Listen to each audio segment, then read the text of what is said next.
everyone that is able to stand to their feet. Come on, y'all. Because the push is on. The push is on. The push is on. Hey, the push is on. There's work for us to do. Oh, the push is on. The job is up to you. Now we can make it a better place to live in right now. Can we count on you? The push is on. There's work for us to do. Oh, the push is on. The job is up to you. Oh, now we can make it a better place to live in right now. Can we count on you? We can make it a better place. We can make it a better place if we only try. Only try. We can make it a better place. We can make it a better place if we only try. It's another Saturday morning, and we pulled up to Dr. King's workshop. Well, since 1971, we've gathered in this place on Saturdays to be inspired, to be encouraged, to be uplifted, to be informed, and to keep the push pushing. We're doing work to equal and level the playing field in economics, in education, and social justice. We're here for Lottie Dottie and everybody to gain access so that we can all move forward and prosper in life. Today's a great day to be in push. Are you glad to be here? Those in the digital space, it's a great day to be in push. If you're on Facebook, smash that share button so other people can pull up. And if you're in the neighborhood, roll on over to 930 East 50th Street. We would love to have your face in the place. We're celebrating the life of a genius and a giant, Mr. George Johnson. He did so many amazing things in our congregations and communities, in our homes. He was on the shelves, he was on the screen, and we're going to celebrate his life. He helped this movement to keep moving, and so because he did the work, the push is still on. The push is still on. Y'all ain't hearing me. The push is still on. The push is on. There's work for us to do. Yeah, the push is on. The job is up to you. Whoa, now we can make it a better place to live in right now. Can we count on you? We can make it a better place. We can make it a better place if we only try. Only try. We can make it a better place. We can make it a better place if we only try. Please remain standing for lift every voice and sing.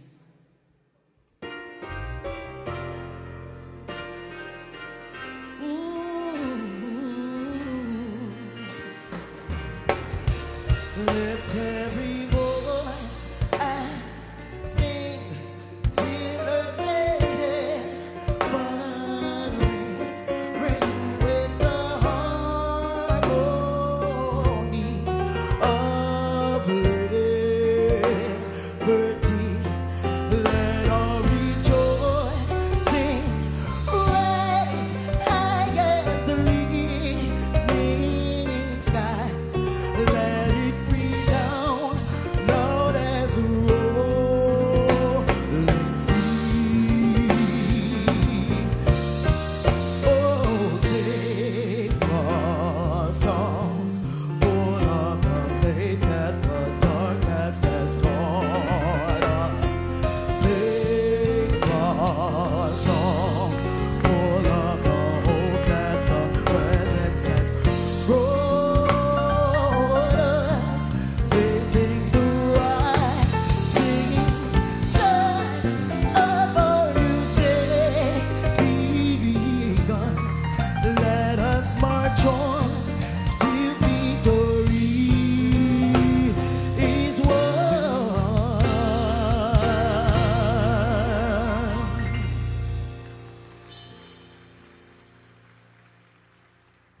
Remain standing, join hands. If you're in the building, let us bow our heads. Our Father and our God, we pause to say thank you for another day of life. We thank you for the life and work and legacy of George Johnson and all that he has meant to us across the years, his faithfulness, his support, his commitment to community. And then, God, we are praying for so many families. We're praying for those who are victimized by these ICE raids. We're praying for our Haitian brothers and sisters who don't know where they will be and where they're going, and we must fight for them as TPS is now being terminated, and we hope that the court order will stand. God, we're praying for the family of young Mr. Wells in Mississippi. We're praying for all of those who've been victimized by brutal attacks across this nation and even across this city. We're praying for our children and these snatch and grabs and all of these outrageous actions by teens who are waiting for some direction, waiting for some support.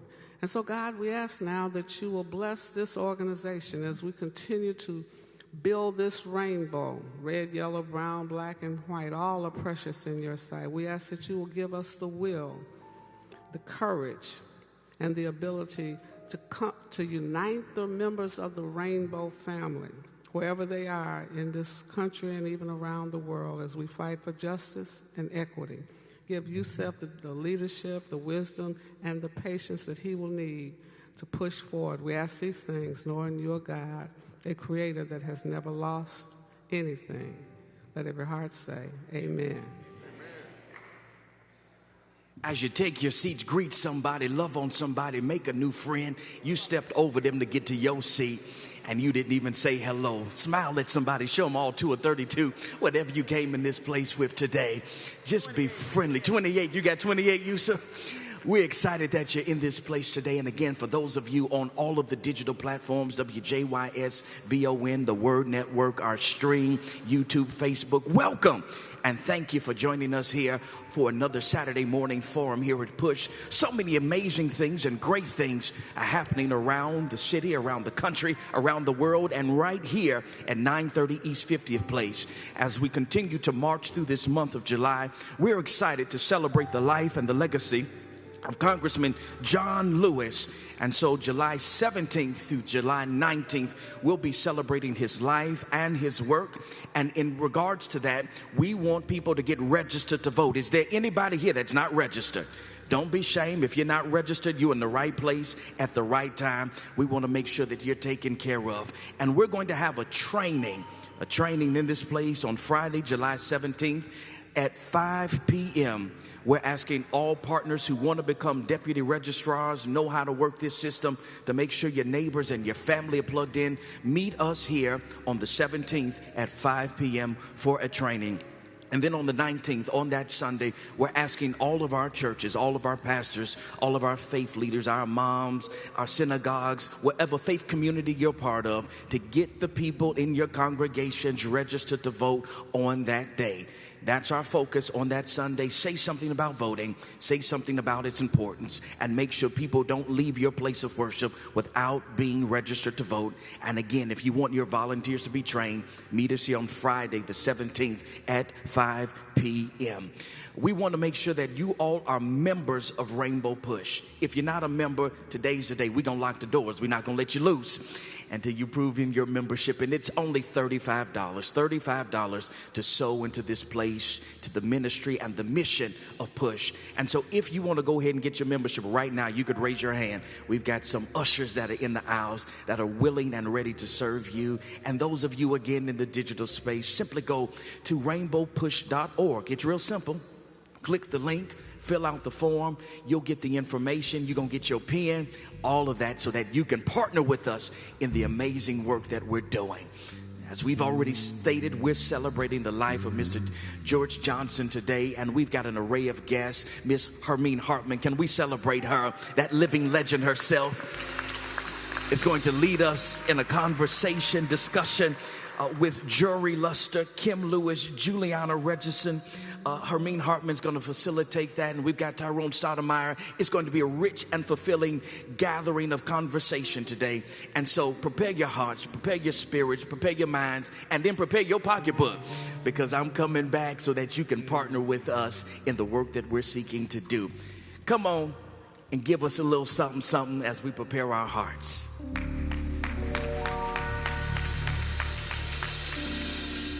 At first I was afraid, I was petrified, kept thinking I could never live without Trump by my side. And then I spent so many nights just thinking how you did me wrong.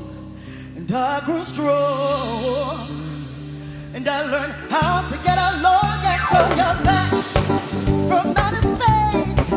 I just walked in and found you here with that old look upon your face. I should have changed that stupid lock. I should have made you leave the key. If I had known for just 1 second you'd be back to bother me. Go on now, go on. Oh, I got the door. Don't turn around now, 'cause you're not welcome anymore. Weren't you the one who tried to hurt me with goodbye? You think I'd crumble? You think I'd lay down and die? Oh no, I will survive. Oh, as long as I know how to love, I know I'm still alive. And I've got all my life to live, and I've got all my life to give. I will survive.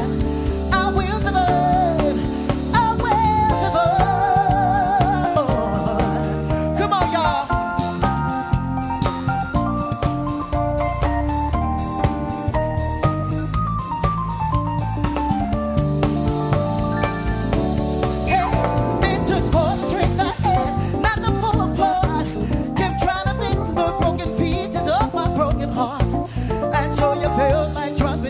And just expected me to be free, but now I'm saving all my loving for someone who's loving me. Go on now, go on.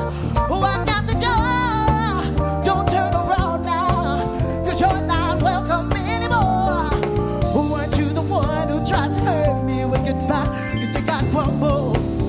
You think I'd lay down and die? No, I will survive. Oh, as long as I know how to love, I know I'll stay alive. And I've got all my life to live, and I've got all my love to give. I will survive. I will survive. I'm a survivor. I'm not gonna give up. I'm not gonna stop. I'm gonna work harder. I'm a survivor. I'm gonna make it. I will survive. Keep on surviving. I'm a survivor. I'm not gonna give up. I'm not gonna stop. I'm gonna work harder. I'm a survivor. I'm gonna make it. I will survive. Keep on surviving. Yeah, yeah, yeah. You better dance in your freedom. Hey, I will survive. I will survive. Hey, hey. Stay on your feet, stay on your feet, say I am. Say I am. Somebody. I am. Somebody. God's child. I'm God's child. I am. Somebody. Ordinary people. Ordinary people. Extraordinary things. Extraordinary things. Take your seats. Thank you for that blessing, Michelle. I asked Michelle to change up the music to make it more contemporary and exciting. I'm not sure anybody's going to know that they're at the Saturday morning program with that. We give Michelle and the band a round of applause. I have just a few reflections here this morning before we have a powerful list of speakers, including Brother Jarrell David, who I'd like to bring up our current events and bring up our Congressman Jonathan Jackson just after that. And then we'll move into our reflections on the life of Brother George Johnson. Something's going on with this audio again. Reflections on the 4th of July. I hope everyone had a nice... Did everybody have a nice 4th of July? Show me a round of applause if you had a good 4th of July. A time of food and barbecue and family celebrations that often comes with mixed feelings for many communities, the African American community, Native Americans and Latinos, immigrant communities like the Haitians and Somalis and some Asian communities, and others, especially as we reflect upon our journey of freedom in this country. Frederick Douglass's profound question remains profound today. What does the 4th of July mean to the disenfranchised, to the African American, to the Negro, to the Native American, to the woman? It was a profound lamentation, but it goes beyond the 4th to ordinary and everyday life when you think about whether to wear red, white, and blue, how to honor the flag of our nation, whether to place our hands over our hearts at athletic games as they sing the anthem, or stand solemnly, or to kneel. But Dr. King helped reconcile many of those tensions. He believed that there's enough in this nation worth fighting for because we helped build this country, its foundations, its institutions, its infrastructure, but without reconciling the promise of America for the African American, for the Native American, for the working class woman, for the working class male, for the Latino, for the poor, for the laborer. Those who have been systemically disenfranchised and marginalized, there is no American democracy.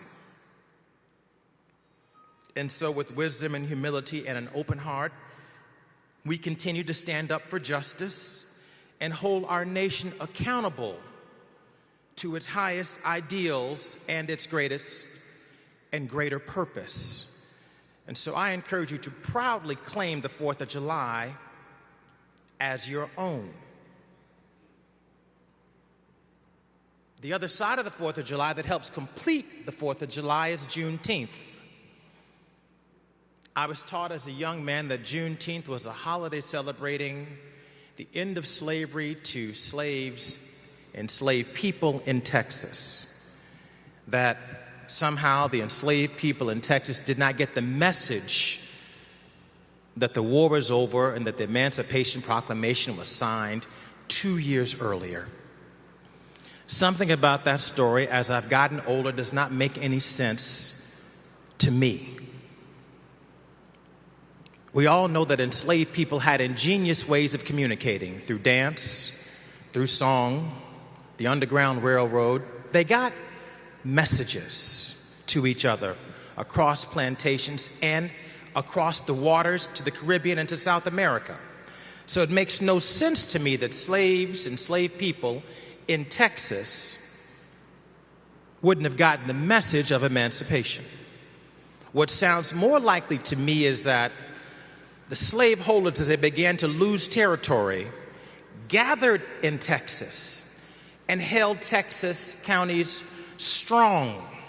It became, if you remember the Iraq War with America, it became a place of like Fallujah, a place of last resistance, where the North did not have enough military support to go down and liberate those who were on paper liberated.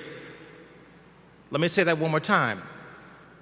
Those who believed in slave ideology, guys, let them sit wherever they want to sit. Come on and sit down, y'all. Come on, sit down. This is too much order. Come on, sit down. Come on in and sit wherever you want to sit. Let me try that again. In Texas, the slaveholders and those entrenched in slave ideology held enslaved people down. They could not escape, and there was not enough military support to free them. And so when a friend of mine asked me in a joking way, should I say Happy Juneteenth to my white friends? I say absolutely. Juneteenth freed the entire nation, whether they were ready for it or not. We could not exist today half slave, half free.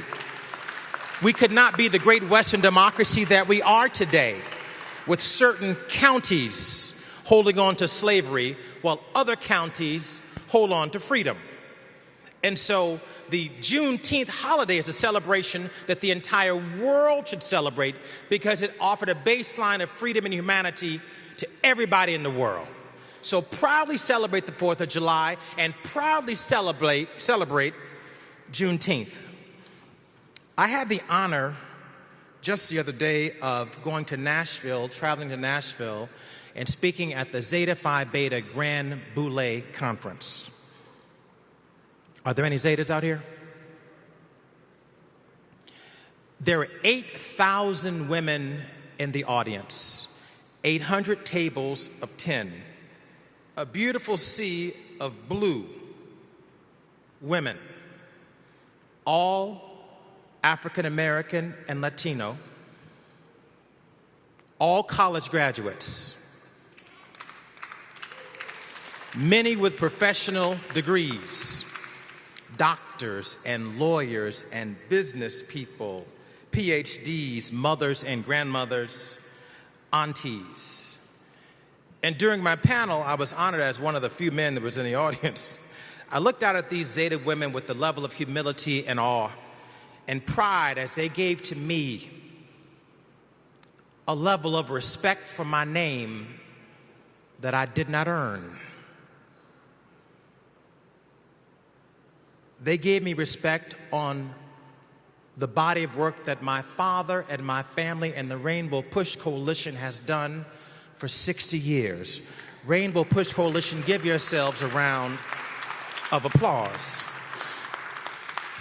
I committed to them to live up in my new role to the respect that they offered me in that day. And while I saw beauty and intelligence and people I could learn from and women I wanted to keep in touch with and build relationships with for the rest of my life on earth, MAGA sees, Elon Musk sees DEI. They see women to cut down, women to fire, 300,000 directly and 600,000 impacted. Shameful. And they're just ordinary people doing extraordinary things. I think about the Divine Nine. Each developed the Omegas, the Kappas, the Alphas, the Deltas, the Zetas, the AKAs. I'm missing a few, the Iotas.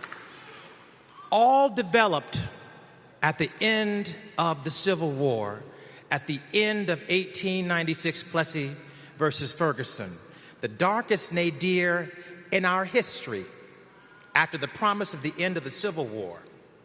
These teenage young men and young women on college campuses, teenagers, created these organizations for excellence and professionalism and integrity and community that has lasted over 100 years apiece. Children, young adults. Why should we invest in our young adults? Because when they're pressured to, they create the Divine Nine. And these institutions continue to carry us forward today. Had they chosen to give up on the promise of America after the 1877 compromise that essentially put us back into slavery, had they chosen to give up on their faith, on the covenant of God's commitment to his people,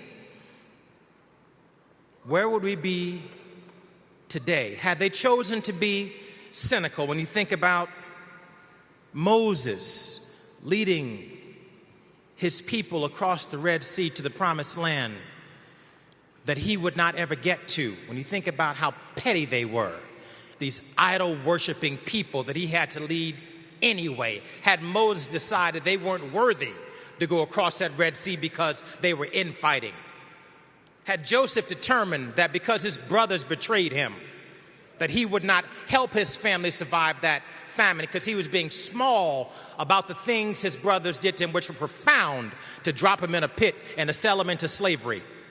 Had Jesus decided that we weren't worthy of his blood on the cross. And so ordinary people doing extraordinary things, not being small in their family, small in their household problems, small in the promise of America being unkept, but they push forward anyway. I'm grateful that the founders of the Divine Nine rose above the external problems of Jim Crow and the broken promise of America and the internal problems of the broken communities that we all come from, to rise above those challenges and create those organizations that continue to carry us forward today. Ordinary people doing extraordinary things. My last point is ICE is back, y'all. ICE is back. Their tactics have changed. They're more quiet, they're more calculated, difficult to see, but the pain remains, and they're still killing people. I remember last time the ICE operations were here, and this is hard for me to say to you in public, there were some difficult conversations within our families and our communities as to whether or not we should march and support the communities affected by ICE. Maybe they were taking our jobs, and maybe there's a competition for resources. I talked to one person about ICE, and she said, hey, you know, I see their people getting new shoes, and they're getting canned goods, and my people don't have new shoes, and they're citizens. And then 2 months later, the Supreme Court strikes down the Voting Rights Act through its determination in Calais, removing the voting rights protections from all of us. And now we find ourselves needing the very coalition that we were afraid to join for being small.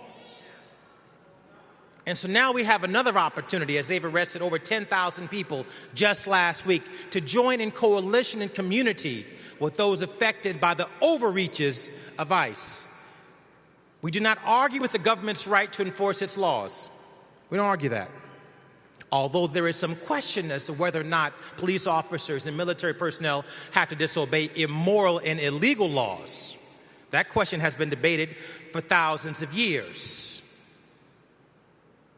And it will continue to be debated. But it's a shame to end TPS protection for those who've been here for years, who, if they're deported back to their home countries, cannot survive through disease, through distended bellies, through poverty, through civil war, and through retribution. America, we have to be better than that, and we as people have to hold our country accountable to that. Lastly, next week on July 18th, the Rainbow Push Coalition is going to welcome in the delegates, the members, and the family of the NAACP as they bring their conference to Chicago on July 18th. We're going to have here an NAACP welcoming party to Chicago, bridging a new relationship with the Rainbow Push Coalition and the NAACP. Derek Johnson, the CEO and president of the NAACP, is going to be here addressing you, talking about civil rights, about the role of civil rights in today's America, talking about economic justice and all the issues they're going to be covering during their conference here in Chicago. So I encourage you to please register for the conference of the NAACP. That is an organization worth joining. My father would tell you that at one time we were all members of the NAACP. You can be a member of the NAACP, and you can be a member of the Rainbow Push Coalition, and together with coalition and partnership, we can work to hold our country to its ideals. Thank you very much.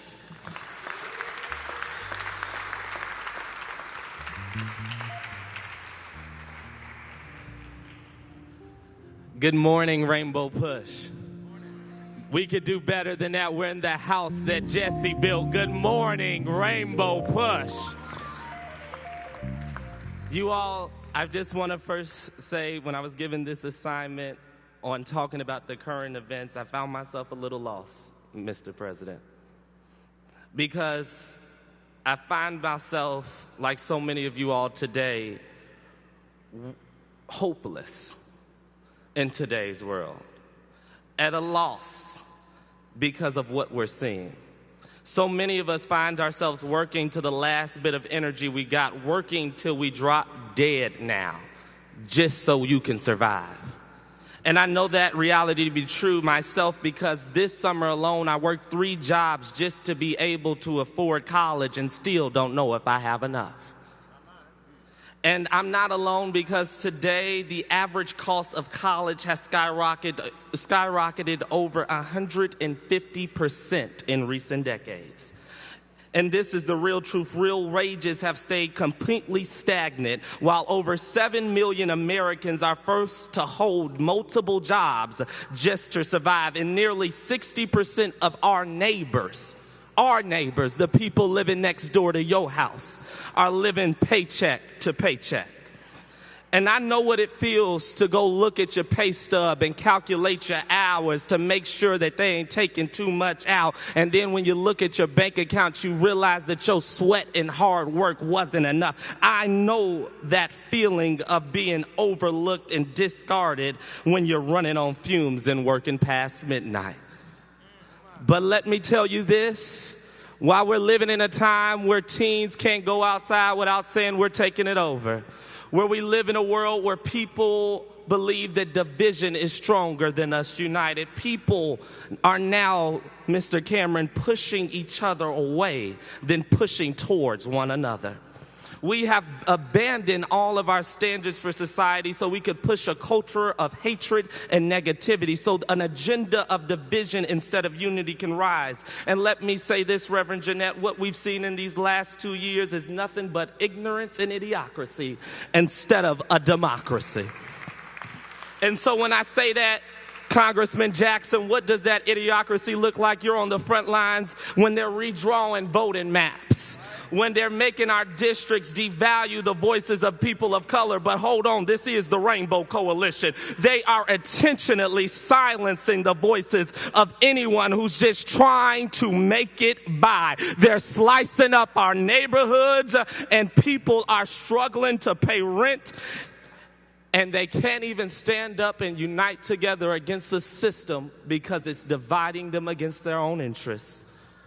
So let me tell you all this. I've come to say this, give you some breaking news to wake you up a little bit, to give you an action. There is no longer a Reverend Jesse Jackson. He's not on the front lines every day anymore. There is no longer a Dr. King in these streets in Chicago. I've come to remind us that our heroes have gone home to glory. Our standard bearers can no longer stand. And the giants who built this very house we stand on have passed us the keys. And while the roof is on fire, we're arguing in the hallways about who gets the biggest room. We're arguing about who gets the resources. We're arguing about when people we see are getting taken off the streets en masse about how the government didn't come and help us. The old guard did their part, but they cannot fight tomorrow's battles with yesterday's breath. But I'm in Jesse's house, so I have yet to lose hope. I work under Yusef Jackson, so you ask me why. Because the people I see working every single day are pushing people together. I see people uniting to save humanity. You know why? Because we know of a time where they told women that they didn't have a right to choose. We remember a time where they said we are separate but equal. We remember a time where we left steel workers and iron workers and coal miners and railroad cleaners behind. It reminds me when corporations say we're not going to pay you what you're worth. So I'm standing here to remind you that history isn't a textbook, it's a mirror. You are the history. I'm talking to my people.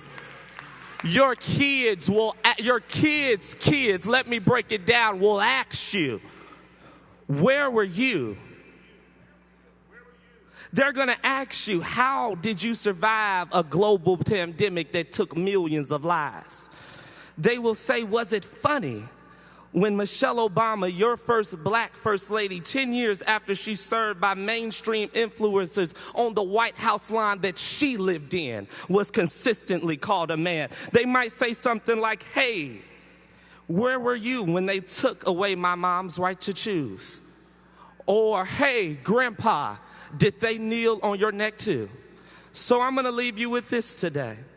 Because our ancestors didn't survive the fire just for us to ash out in the hallway. Because our ancestors, y'all missed that part, because our ancestors didn't survive, I'm Baptist, watch it, the fire just for us to ash out in the hallway. Because they didn't march through the blocks of Chicago just to surrender to an algorithm of hate. Gen Z, don't look at me because I'm looking at you to tell you this. When you win, when you keep hope alive, when we organize as a people united to save humanity, when we stand like we stand to go to Club J-Roy, when we fight for each other, I will keep hope alive. Why? Because when your hope is alive, your joy will come back, your change will come, and your tomorrow, I dare you to say it, touch somebody, will be better than your today. God bless you all and keep hope alive.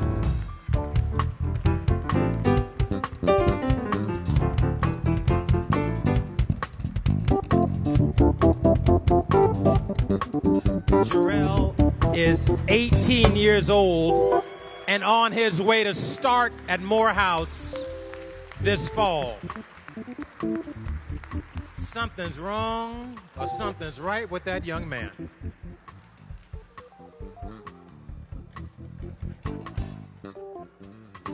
Good morning, Rainbow Push. I am so excited to be here. I am happy to see each and every one of you. I don't know about you, but I'm fired up.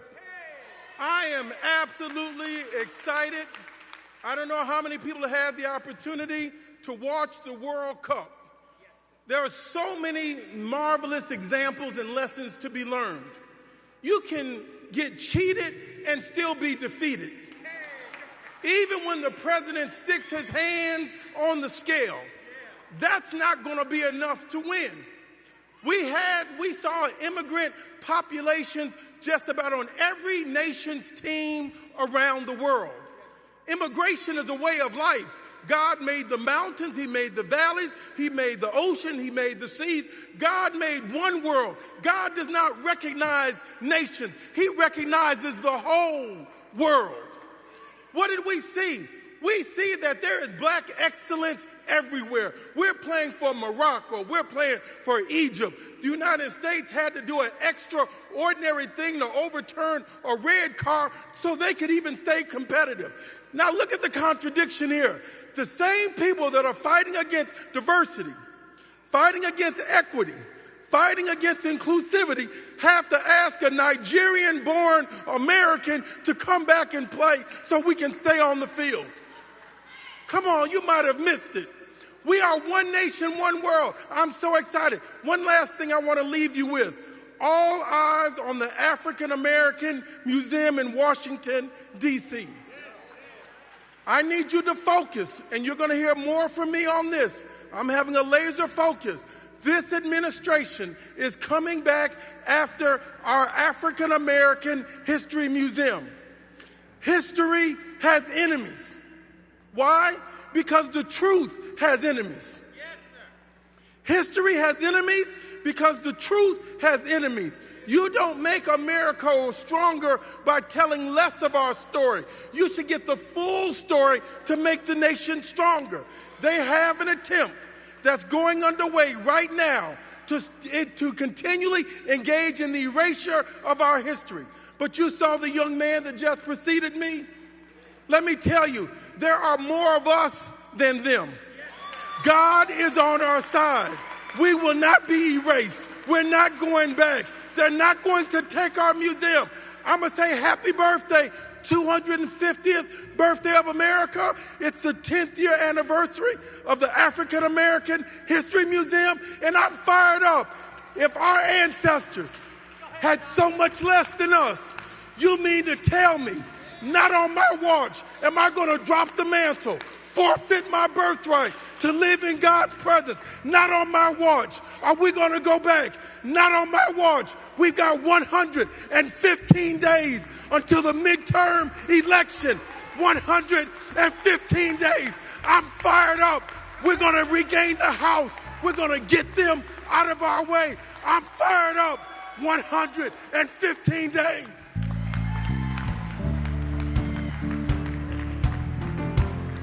We're excited about our congressman, our future leader. Whatever Jarrell's going to do, we know he's going to be amazing. Can we pause and celebrate the Henderson family reunion? They about to roll out. But thank y'all for pulling up to Dr. King's workshop. We pray that God would bless y'all with safe traveling grace and mercy as you navigate your way back home. Listen, as they're leaving, this is our chance, this is our opportunity for us all to partner together. Y'all know what I'm talking about. It's giving time. Time for us to partner together in this work called Push. Listen, we recognize that freedom actually has a cost, and it's a cost that so many of our ancestors have paid, and we're still paying that price today.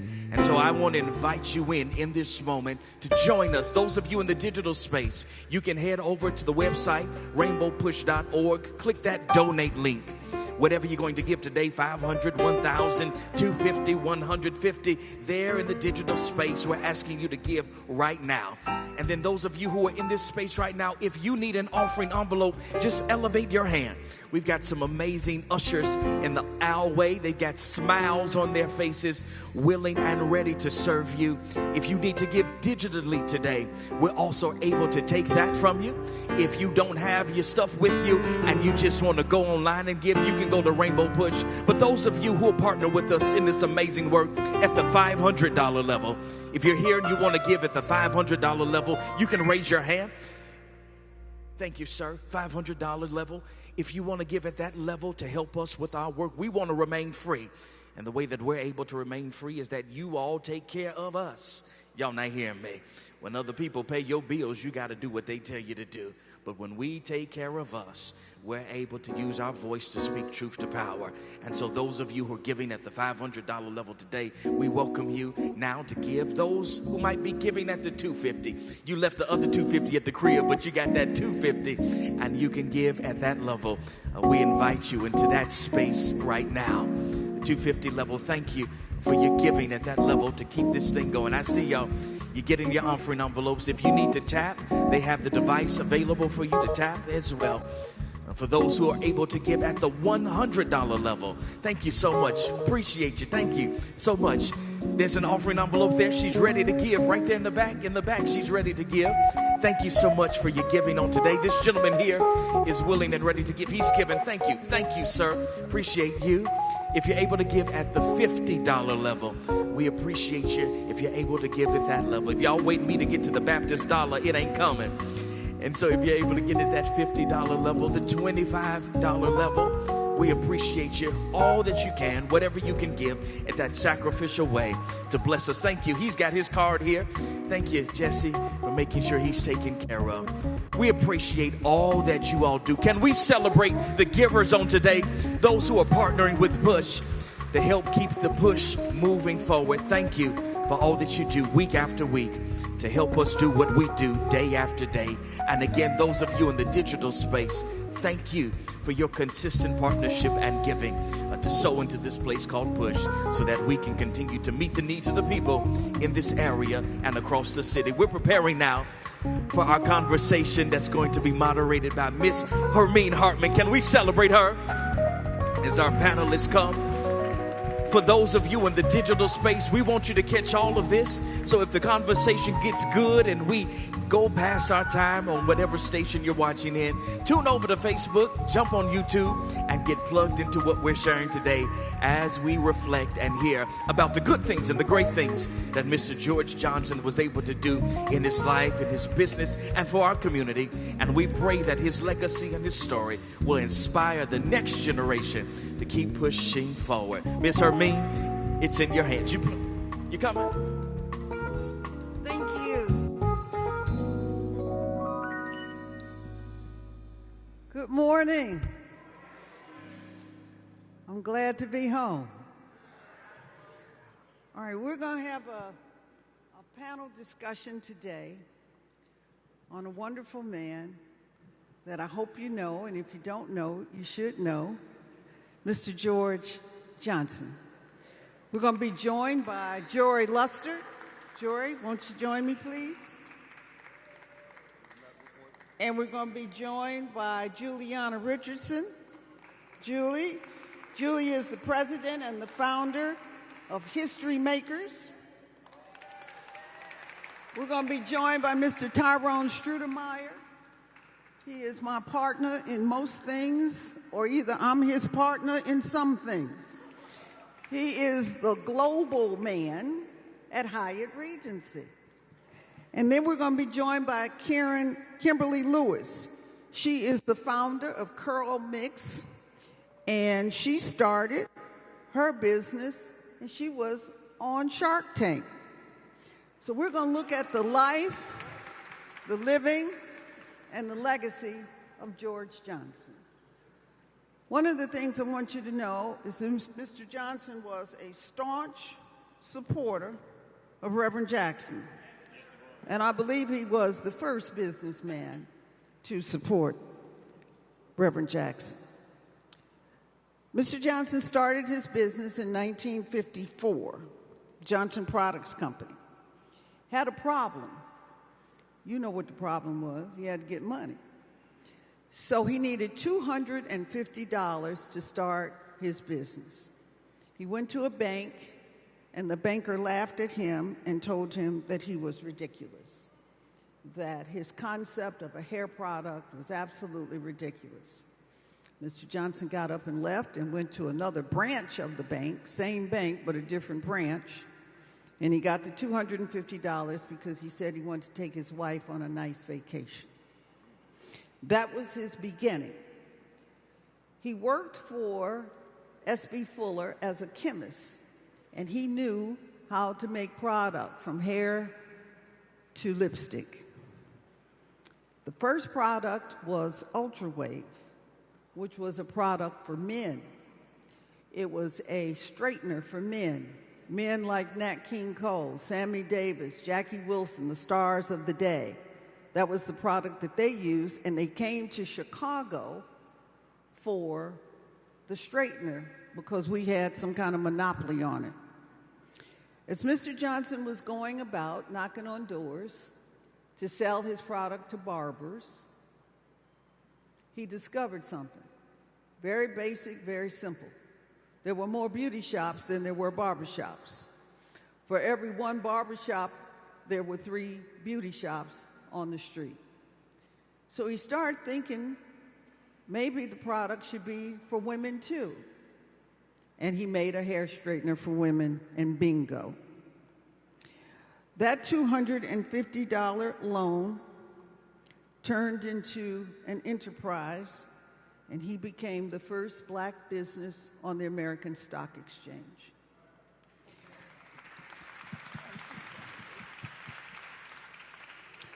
The business was sold. Mr. Johnson and his wife, Joan Johnson, went through a divorce, and in the divorce, Joan got the business, and along the way, she sold it. What we want to talk about today is the business of Mr. Johnson, the contribution of Mr. Johnson, and how he really became a steward of the black community, and how this organization helped the business.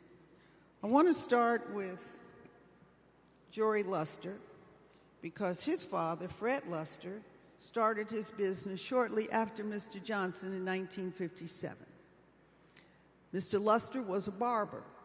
He too created a product for his customers, and through popular demand, it became a product for the shelf. So Mr. Johnson started black hair care business along the lines of a continuation of Madam C.J. Walker. Jory, I want to ask you about your dad's start, and then I want to ask you how some of the things that Mr. Johnson did with Reverend Jackson benefited all of the hair care industry. As you stated, my dad, Fred Luster Sr., started as a barber. And back in those days, products from his standpoint were in short supply and questionable quality. I guess he hadn't got a hold of any any Johnson products yet. But he decided to make his own. As he made his own product, and his business was very successful, and he did some of the hair of the celebrities that you named, people wanted to emulate him, but they gave credit to the product and not his skill set. Nonetheless, they bought product from him and asked for training, and that's how Luster Products got started, because in the beginning, he was only interested in self-consumption. He wasn't making product for the world, but the demand presented itself, the opportunity presented itself, and that's what he did. Moving forward, second part of your question, Johnson Products was a powerhouse. George Johnson was just a behemoth as a person, as an entrepreneur. I mean, he was culturally set, he was community-driven, he was family-driven, all of that. But what he noticed, and his products dominated the salons, dominated. He put a lot of distributors in business to service those salons. Everybody ate, as the young people say. But what he noticed, that there was a market of consumers that wanted access to product for home use. And at that point, the supermarkets of the day, the drugstores of the day didn't have an interest in products made by African Americans for African Americans. Now, here's what happened. They got distribution, but it was slow. But here's where some genius came out. Mr. Johnson sat down with Reverend Jesse Jackson. And they said, you know what?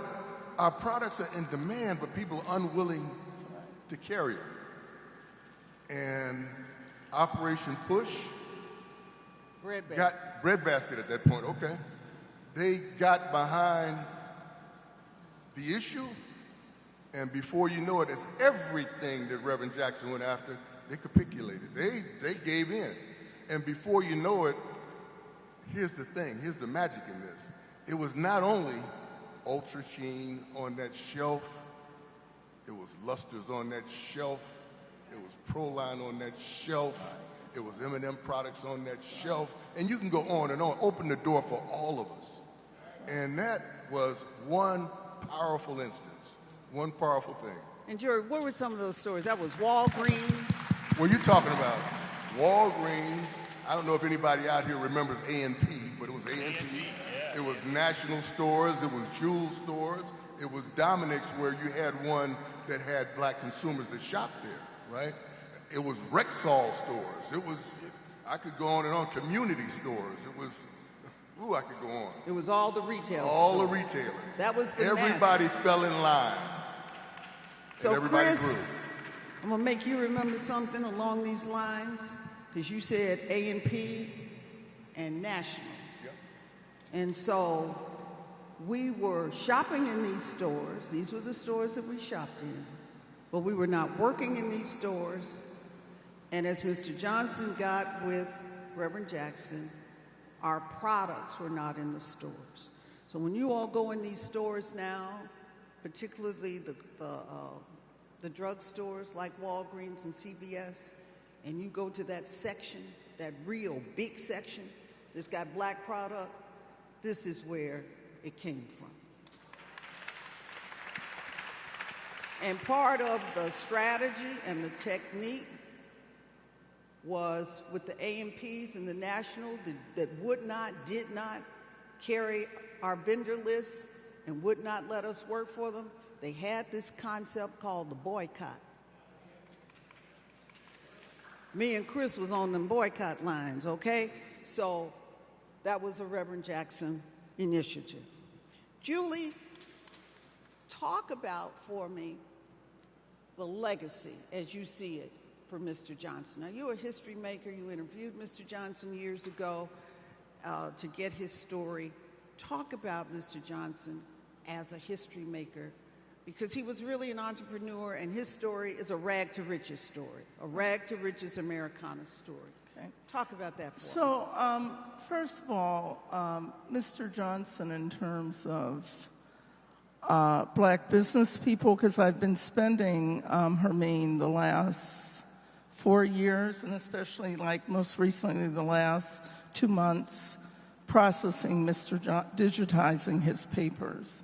And it is the largest documentation of Black business in the history of the United States. There is, everything is there. There were over 250 boxes of material.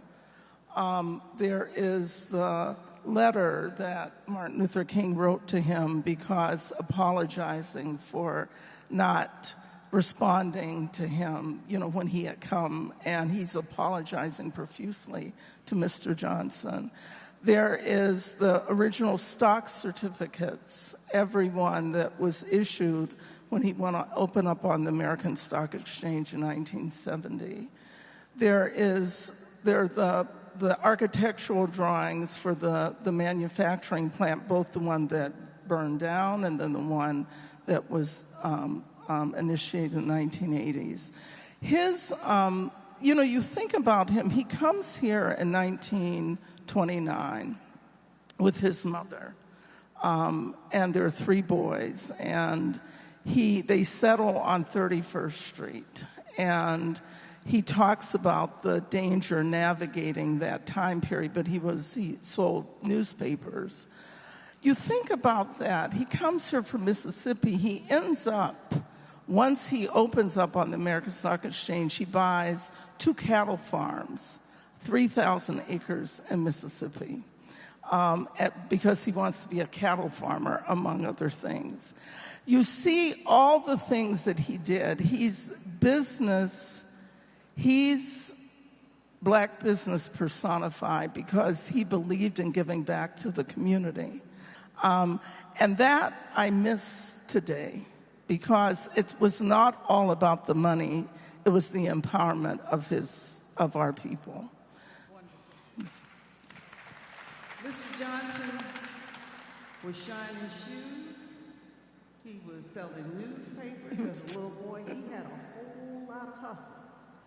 He did. And he believed in, well, you get this in the book, Afro Sheen by Hillary Beard. You all should get that book. There's so many lessons in that book. But one of the things that he really was staunch about was mentoring, because he was mentored. A man by the name of S.B. Fuller, who at the time was one of the wealthiest, if not the very wealthiest Black men in America, because he made products and he sold his products door to door. He really kind of was the predecessor of Avon. Right. And that's the way he sold product. And Mr. Johnson was a chemist there. He was there for 10 years before he started his business. He did not undermine anything. He went to Mr. Fuller to say, I think I can do this. And Mr. Fuller encouraged him to do it. Now, I want to go to Tyrone Strudemeyer to talk about the business of Mr. Johnson. He was a staunch entrepreneur. And one of the things that he did is he grew other businesses. He started other businesses, not as auxiliaries of his, but as that he contracted with. One being Burrell Advertising, Vince Colors Advertising, because when you got product, you got to sell it. You can't sell it with what they got. We got to make another industry. It was called Black Advertising. That was your models, that was your photographers, that was another whole industry. And those are the companies he went to in order to create magazine, newspaper, advertising.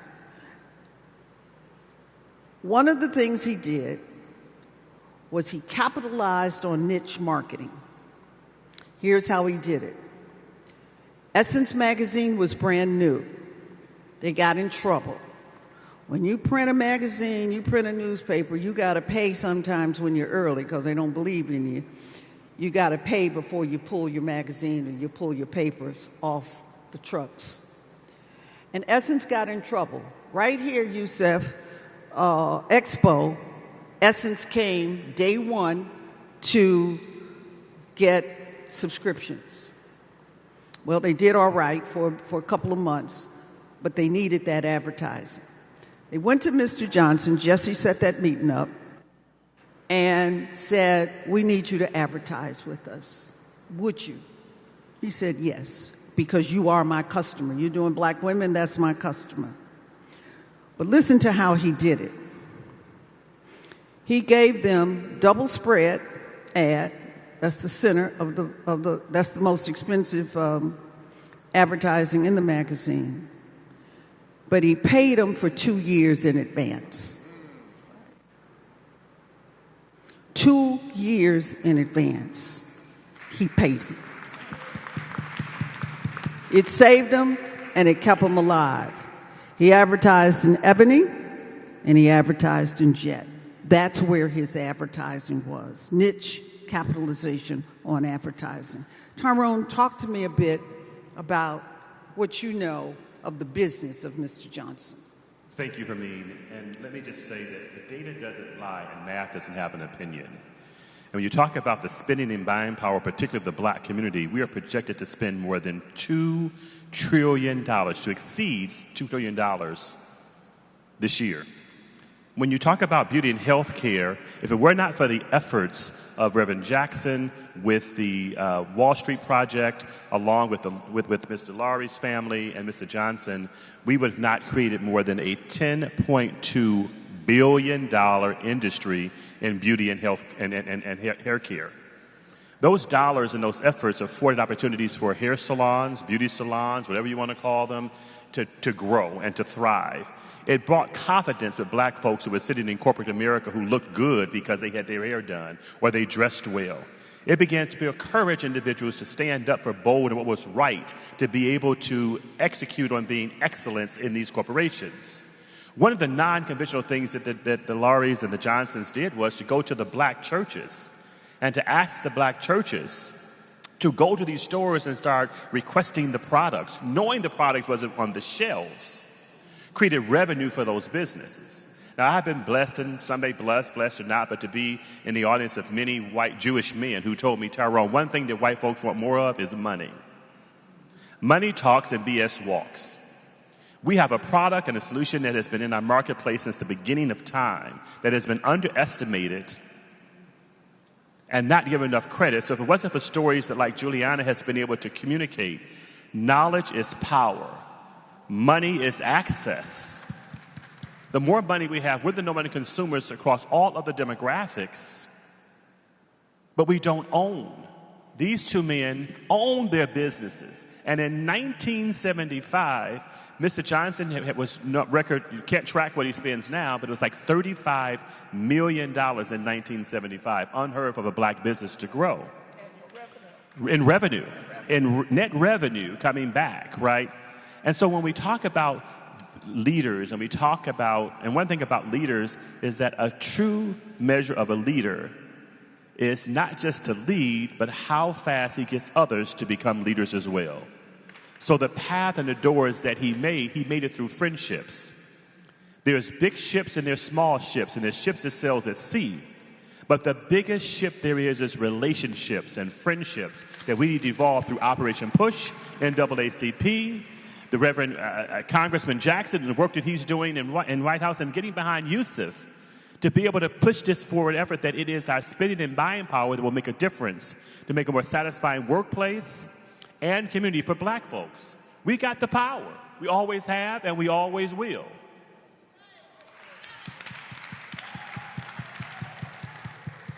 So, Kimberly Lewis, you represent a new generation. Yes. As you follow the footsteps and the business model of George Johnson and a Jory Luster, and you created a product called Curl Mix. And you went on Shark Tank. You did something a little different. You didn't go to the bank. Tell me about how you started your business and where you are today. I'm Kim, CEO and co-founder of Curl Mix. I was born on the south side of Chicago, grew up on 104th and Cottage Grove. And I think it's just so fascinating learning the history of black beauty and its connection to the civil rights movement. If you look back, recently from Madam C.J. Walker, George E. Johnson, the Lester family, the Dennis family from Shea Moisture, I'm like, Black beauty is the backbone of the civil rights movement. We funded it, you know, and now, you know, I'm the most recent generation of Black beauty and hair care, and learn the history and about the shoulders that we stand on. It makes me feel like our mission is so much bigger than hair. Like, hair is where it started, but I think freedom is where we're going. And I think that was always the goal, freedom to wear your hair the way you want, freedom to own your business. And one of the movements I'm pushing is community ownership. So you can be first, only, or different. And I think what makes Curl Mix different is the fact that 9,000 customers own our brand. They own 15% of the business. And my goal is to get more, because I think that, you know, it's wonderful being Black owned, but it's better if you own it. But I'm learning so many lessons sitting here and hearing the Georgie Johnson story and thinking about ownership and keeping the business, and making sure you share the wealth with the community, the equity. And I'm just so grateful to be in the room, to be listening to these stories, to hear the history. I'm thinking about ways we can bring it all together. How can I connect the Madam C.J. Walker story with the Lester family story, with the the Johnson family story, and the Lewis family story? So thank you for having me. So one of the things that Mr. Johnson did, he was very avant-garde on advertising. Very, very, very avant-garde on advertising. It's one thing to get your product at Walgreens, but it's another thing to tell folks it's there. So his advertising, there was a young man named Don Cornelius, and he had started a show of kids dancing to whatever the latest hits were. This is Marvin Gaye and Gladys Knight and the Temptations and the Impressions and James Brown.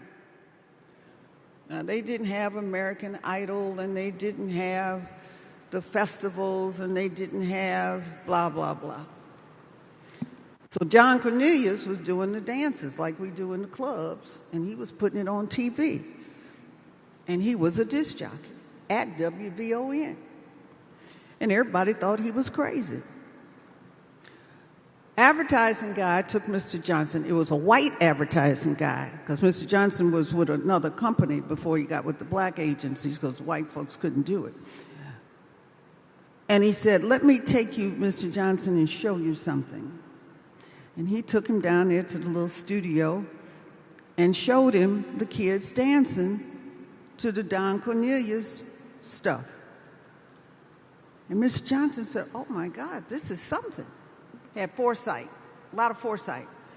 He said, "Well, Mr. Cornelius, let me talk to you." He said, "I think if we did this in color," it was black and white, "let's put this in color. Let's maybe get a little bigger studio, and I'd like to advertise with you." And Don said, "Oh, that sounds like a great idea." Well, that developed into Soul Train. Through the advertising dollar, we got syndication, we went to LA, we got a new studio, we kept the concept, but it expanded and expounded and grew. That grew, that almost doubled, tripled Mr. Johnson's business. A new product, because all of a sudden we're not straightening our hair anymore, we're going into the natural mode, and Mr. Johnson created another new line of product. He was innovative. He could hear an idea, and he could develop it. When Mr. Johnson called me to say, "Hermine, I've written a book." He wrote his book at 94 years old. He was 94 when he wrote his book. His wife, Madeline Murphy Radd, helped him. The book is written by Hillary Beard. And he said, "I'd like for you to read the manuscript before I go to press." And I did. I called Tyrone, and I said, "Tyrone, I got to do something absolutely fabulous, upbeat. We got to sell Mr. Johnson's book. Everybody's got to know about this book." Tyrone hosted a wonderful book party, at the Hyatt. Northern Trust. Mr. Johnson had money at Northern Trust. I had a little bit at Northern Trust. And Madeline had some money at Northern Trust, so I called Lyle. I said, Lyle, we got money in here, and we need to have a party. He said, it's on. I think we met in May, and my program, Indigo Studio, we were taping in September. I said, Mr. Johnson, we're going to open up the show with you. I wanted to get his story, his words, his mouth. I wanted to get it on tape.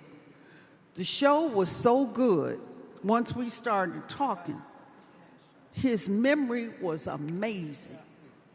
So you would say, Mr. Johnson, what happened, blah, blah, blah. And his answer was, well, that happened on May 5th on 1965, and I had on a navy blue suit, and we were at the bank, and Mr. Johnson, you can't talk like that. We got to shorten it. He said, but you asked me what happened, and I just told you what happened, and and we were working with him trying to shorten it because I wanted to get the whole story. I wanted to get the whole thing. I wanted to get all of it. And he would say, well, you got to stop asking me questions if you don't want to hear the whole thing. And we are now going to, what are we going to do? We're going to show you all some of the interview, right? Yes. Okay, here we go.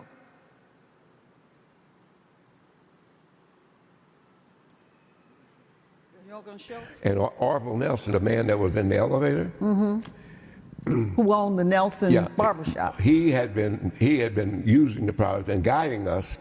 It worked well, it didn't work well. Okay. And one day he said, this is it. Don't move, don't change anything. This is it. And I never thought about going in business. But when he said, this is it, I said, this should be marketed. We should market this. And he asked me how much would it take. I knew I could borrow $250. And because I knew I could get $250 from my share, I said $500. And he wrote me a check for $500. And the next day I went to the loan company I'd been borrowing money from. I went in there on cloud nine and telling them I'm about to get out of poverty. I've got something that's really going to sell, and I'm going to build a big business, and all I need is $250. You saw that dream. You had a vision. Yeah. And he sat in his chair and he looked back and he put his hands through his hair. This is a white man? This is a white man. And he said, I'm going to do you a favor. He said, I'm not going to give you this money. Because if I give you this money, your boss is going to find out that you're in the same business he's in, and he's going to fire you, and you won't be able to pay the money back. $500. I asked for $250. So I left out of that shop dejected, and that loan company dejected. I got a half a block away, and I began to think, and I said, this is just a branch of this company, and credit has to be centrally approved somewhere. And with all the branches they had, I'm going to go to another branch. And I did. And I told that loan officer there that I had a vacation coming, and I wanted to take my wife to California, and I needed $250 for the trip. In 20 minutes, I had a check.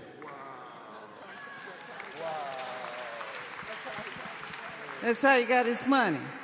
Now, Mr. Johnson was the master of the pivot. He was masterful at pivoting. He went to another branch. He didn't go to another bank. He went to another branch. Okay, now, Jory just reminded me of something. I got to tell you all this. Jory, what was the man's name at the Nelson barbershop? Orville Nelson. Orville Nelson had the biggest barbershop in town. Now, you all, we got to go back. Don't think about barbershop now. Think about your mic. What you say? Oh, okay. So he had the biggest barbershop. Mr. Luster worked there, and Mr. Johnson had product there. That was the Ultra Wave product. Now, keep in mind, all the stars, he had a monopoly. He had the only straightener for the hair. So the cats like Nat Cole Jackie Wilson, Sammy Davis, Temptations, Impressions, Marvin Gaye, Smokey, Tyrone, yo Smokey. They coming into Chicago about every 6 weeks. Y'all know we got to get the touch-up. And they getting their hair done. And they flying out. Nelson making big money because they got to fly into Chicago and get their hair done. Mr. Johnson, master of the pivot. That's how the product got started. That was his original business partner. Didn't work out because Nelson didn't want to knock on those doors to sell. Mr. Johnson did. At some point, and he talks about it in the interview, Mr. Johnson had established himself, was doing very well. His building burned down. 1965. His building mysteriously burned down. He went out of business. He was in crisis mode. He didn't know what to do. He went back to his mentor, to Mr. Fuller, and said, Mr. Fuller, I don't know what to do. What do I do? Mr. Fuller said, you come here and keep your business going. That's what you do.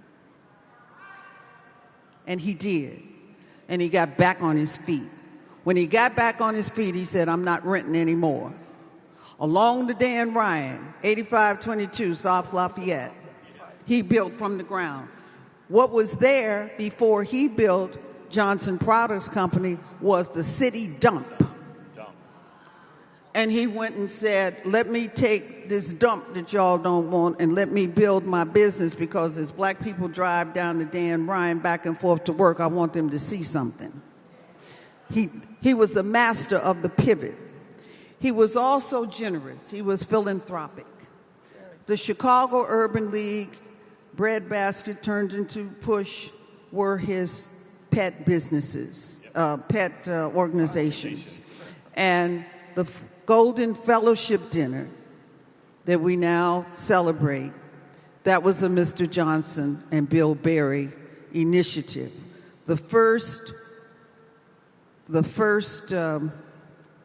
Golden Fellowship, Mr. Johnson had 75% of the tables.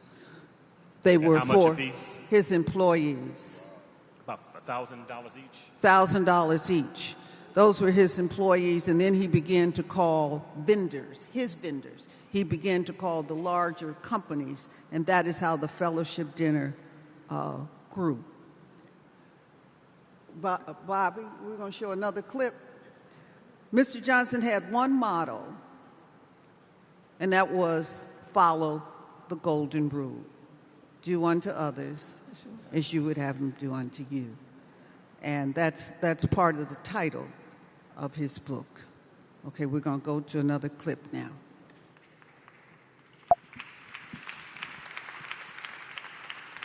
What advice would you give to a business person now starting out?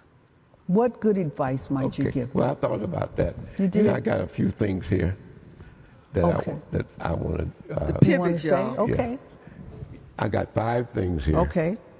The first one is you must have a product or service that people need or want and will value. And you have to have a burning desire to succeed and be willing to work your butt off.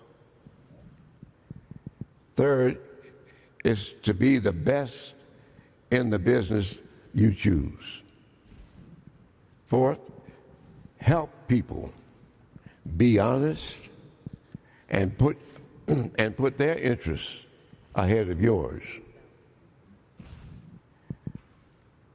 And the fifth, customers you serve will make you successful, so love them. And then the golden rule. What about that golden rule? Well, that comes a little bit later. It's a piece of advice that actually is personal and that comes from my heart. And this is what I would tell any entrepreneur.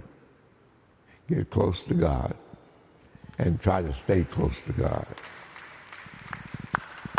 That is the best advice I could give. And it's wonderful. I studied the Bible from the time I was 17. And I went to the New Testament, and when I found the book of Matthew and the 5th chapter and read the Sermon on the Mount, I recommend that to any entrepreneur, because in that sermon, Jesus tells us how to live and how he wants us to live. And it's not easy, and it wasn't easy for me, but I tried to do it to live up as much as I could according to that sermon. Ladies and gentlemen, that's Mr. George Johnson. I want to thank Mr. Luster. I want to thank Julianne. I want to thank Tyrone. And I want to thank Ms. Lewis. Thank you for talking about Mr. George Johnson.